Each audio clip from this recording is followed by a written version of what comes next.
When I was younger and closeted and terrified, I don't know if I necessarily had a figure that I could really look up to and identify with. I'm Troye Sivan and I am a musician from Australia. A few stereotypes that people have about like homelessness is that like we ride the train, we don't do anything with our lives, we're all stupid, we're all ugly. Like, bitch, no, look at me. I'm homeless and I'm amazing.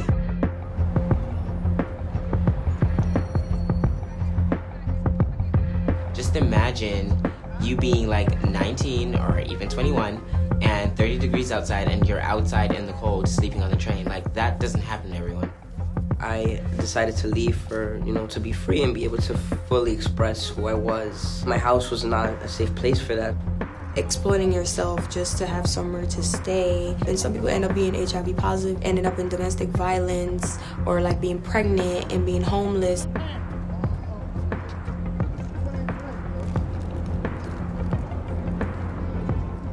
I'm the advocate for LGBTQ homeless youths. Compared to these kids who are like my age and you're now using life as a platform to help others, it's the coolest thing in the world to me.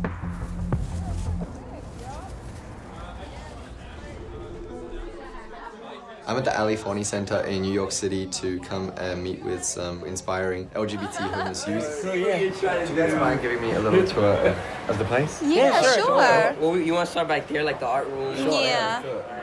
As a community, we've come so far, but we clearly have a very, very, very long way to go. Now it's my job and our job to kind of keep pushing that forward and keep moving things in the right direction. Hey, what's up? This is Troye Sivan, and I'm at the Ali Forney Center in New York. So, Nicole, what is the Ali Forney Center? The Ali Forney Center is a housing and social service organization for 16 to 24-year-olds who identify as LGBTQ and are experiencing homelessness or unstable housing. So I guess I wanted to start first. Can everyone just tell me a little bit about who they are and what life was like before the Ali Forney Center? And life before Ali Forney Center was a little bit gloomy because I was in a stuck situation. Main reason why I came here in the first place because it's domestic violence. I lost my mother. She keeps me strong. She's the reason why I am the person I am today. And my father didn't raise me to be weak. I've always been a fighter. It has been like a roller coaster ride. I'm a Jamaican gay black man. Jamaica has nothing like this. Just imagine a life being like LGBT and not having a shelter and being homeless and being discriminated from your family and friends. What are some misconceptions that you guys would say the world has about the homeless population? Then it's a lot harder for you to find places that are suitable for you being LGBT and feel safe. I think also homelessness doesn't discriminate. I mean, it can happen to anyone. There's also many layers that people don't really know about. Criminalization is tied, and I don't think poverty should be criminalized. What are some nuances that you would say are specific to being LGBTQ and homeless? A lot of times people say, well, there's a lot of help, but when you try to access that help, there's always that bureaucratic tie to you, and you're like, now I can't access this because I don't have an ID. The services that are available in the city are not available elsewhere. And then we should probably bring in the conversation around access and privilege, because I've met a lot of black and brown youth whose parents love them and accept them, but who cannot provide. Unfortunately, homelessness and sex work seem to go often hand in hand.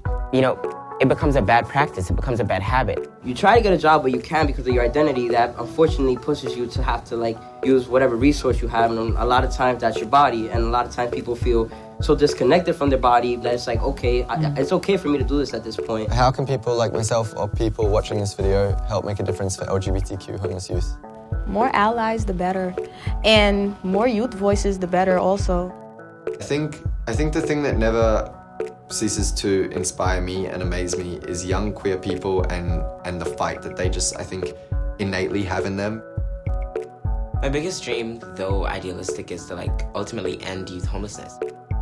My biggest dream for myself is to hopefully one day have a community space where I am engaging and empowering and educating the community.